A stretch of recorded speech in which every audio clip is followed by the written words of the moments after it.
এরপরে আসবেন দলিলউদ্দিন বয়াতি, প্রাণ গ্রহণ করছেন মুক্তার আলী পাল। এরপরে আসবেন মোহাম্মদ দলিলউদ্দিন বয়াতি। দলিলউদ্দিন বয়াতির পরে আসবেন চান মিয়া, প্রাণ গ্রহণ করছেন দলিলউদ্দিন বয়াতি। এরপরে আসবেন চান মিয়া।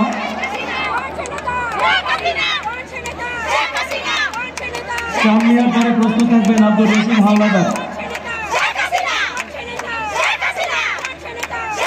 মোহাম্মদ চান মিয়া। এরপরে আসবেন আব্দুর রশিদ হাওলাদার।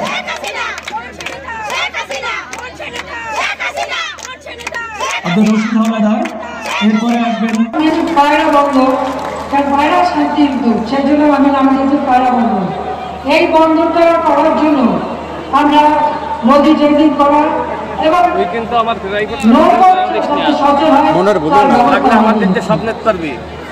এই উন্নয়নের ফলে আজকে যে কোনো দুর্যোগ দুর্বিপাকে মানুষ আশ্রয় নিতে পারে এবং এই বিভিন্ন জায়গায় আমরা যে উন্নয়ন করছি সেখানে ক্ষতিগ্রস্ত মানুষদের আলাদা আলাদা ঘর বাড়ি আমরা তৈরি করে দিচ্ছি। বাংলাদেশে একটি মানুষও ভূমিহীন থাকবে না, গৃহহীন থাকবে না। আশ্রয় প্রকল্পের মাধ্যমে বিনা পয়সায় 2 কাঠা জমি আর ঘর তৈরি করে দিচ্ছি। আর সেই ঘরগুলি এই উপকূলীয় অঞ্চলে যাতে দুর্যোগ সহনীয় হয় সেই ঘরই আমরা করে দিচ্ছি। আমি আসার সময় ভালোভাবে দেখছিলাম ঘরগুলো ক্ষতিগ্রস্ত হয়েছে, আমাদের আমরা ক্ষতিগ্রস্ত হয়নি, সেগুলি দুর্যোগ সহনীয় ঘর যাতে করে দুটি মানুষের মধ্যে হাসি ফুটাতে চেয়েছিলেন। মানুষের পরেই তিনি তার জীবনকে উৎসর্গ করেছিলেন। সারাটা জীবন জেল জুলুম অত্যাচার সহ্য করেছিলেন শুধু বাংলাদেশের মানুষের ভাগ্য পরিবর্তনের জন্য। আমি জাতির পিতা বঙ্গবন্ধু শেখ মুজিবুর রহমানের প্রতি শ্রদ্ধা জানাচ্ছি। শ্রদ্ধা জানাই 30 লক্ষ শহীদের প্রতি, 2 লক্ষ মা বোনের প্রতি, যাদের আত্মত্যাগ আমাদের মহান মুক্তিযুদ্ধে বিজয় এনে দিয়েছে।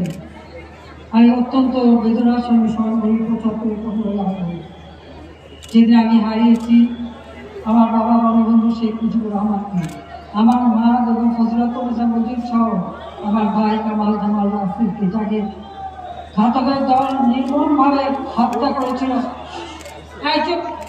স্লোগান না, যাদেরকে নির্মমভাবে হত্যা করেছিল, আমি তাদের আত্মার মাফ কামনা করি।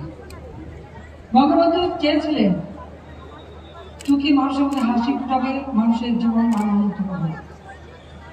আওয়ামী লীগ সরকার আসার পর বাংলাদেশের মানুষের ভাগ্য পরিবর্তনের কাজ করে যাচ্ছে। আমি কৃতজ্ঞতা জানাই আপনাদের কাছে। আপনারা নৌকা মার্কায় ভোট দিয়ে আমাদেরকে জয়যুক্ত করেছেন, আমাদের আবার সেবা করার সুযোগ দিয়েছেন, সেজন্য আপনাদের প্রতি আমাদের কৃতজ্ঞতা রইল।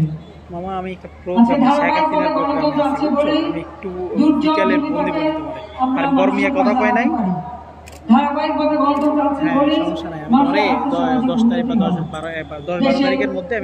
আজকে বলার কিছু নেই, আপনারা নিজেরাই জানেন। আমরা রাস্তাঘাট, পুল, ব্রিজ করে দিয়ে আপনাদের যোগাযোগের ব্যবস্থা, বিদ্যুতের ব্যবস্থা সব করে দিয়েছি।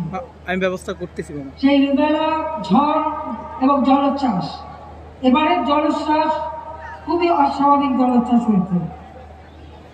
আমি ধন্যবাদ জানাই যে আমরা সাইক্লোন সেন্টার করেছি, সেখানে মানুষ নিরাপদ আশ্রয় পেয়েছে, দুর্যোগ সহনীয় ঘর, ভূমিহীন কৃষক যে কারণে মানুষ অন্তত আশ্রয়ের জায়গা পেয়েছে, পশু পাখি আশ্রয়ের ব্যবস্থা আমরা করে দিয়েছি। আমরা চাই যে এই দুর্যোগ থেকে আমাদের এই অঞ্চলের মানুষ যেন মুক্তি পায়, কারণ আমরা জানি এই অঞ্চলটা সবসময় দুর্যোগ প্রবণ। ইতিমধ্যে যে সমস্ত রাস্তাঘাট ভেঙে গেছে সেগুলি মেরামত করার ব্যবস্থা নেওয়া হয়েছে।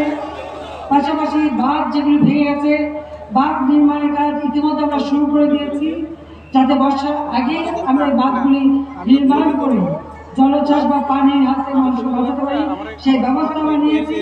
তাছাড়া যাদের ঘর বাড়ি ভেঙে গেছে ইতিমধ্যে আমরা খোঁজ দিতে বসেছি। তাছাড়া আমি এরপরে আমরা সকলের সঙ্গে বসবো, প্রশাসনের বসবো, যাতে করে যেখানে যেখানে যাদের বাড়ি ঘর ভেঙেছে তারা যাতে ঘর বাড়িগুলো আবার মেরামত করতে পারেন, আবার নির্মাণ করতে পারেন, সেই ব্যবস্থাও ইনশাল্লাহ আমি করে দেবো। অন্তত এইটুকু ভরসা আপনারা রাখবেন। জলোচ্ছ্বাসের কারণে অনেক পুকুরের পানি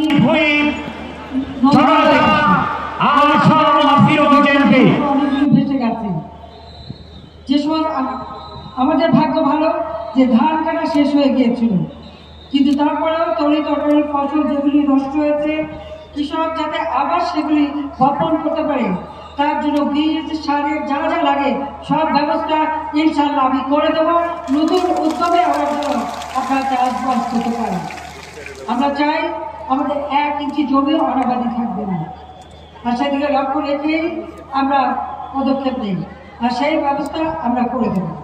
আজকে এখানে মা বোনেরা আছেন, আমাদের দেশের যুব সমাজ আছে, মুরব্বীরা আছেন, আপনাদের সবাইকে আমি এটুকু বলতে চাই যে মানুষের জীবনের যা চাহিদা অন্ন বস্ত্র বাসস্থান চিকিৎসা শিক্ষা তার ব্যবস্থা করবার জন্য যা যা দরকার আওয়ামী লীগ সরকার সেটা করে যাচ্ছে। আমরা কমিউনিটি ক্লিনিক করে দিয়েছি, 30 প্রকার ঔষধ বিনামূল্যে দিয়ে থাকি। ছেলে মেয়েদের পড়ার খরচ আমরা বিনা পয়সায় বই বিতরণ করি। মায়ের নামে আমরা বৃত্তির টাকা পাঠাই। আমরা যারা একেবারে হত দরিদ্র বিনা পয়সায় খাদ্য সাহায্য দিই। যারা কিনতে পারে না, এখন দ্রব্যমূল্য বেড়েছে, যে কারণে আমরা পারিবারিক কার্ড করে দিয়েছি। অল্প টাকায় যারা চাল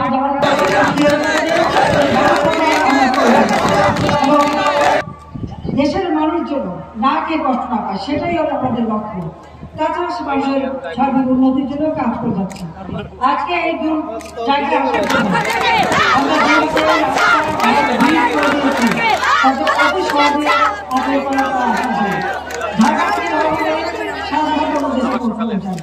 আগে কিন্তু সে অবস্থা ছিল না। এমনকি আমি নিজেও সেই পটুয়াখালী পর্যন্ত এসে তারপর কিসে যেতে পারিনি, যেতে পারিনি। আর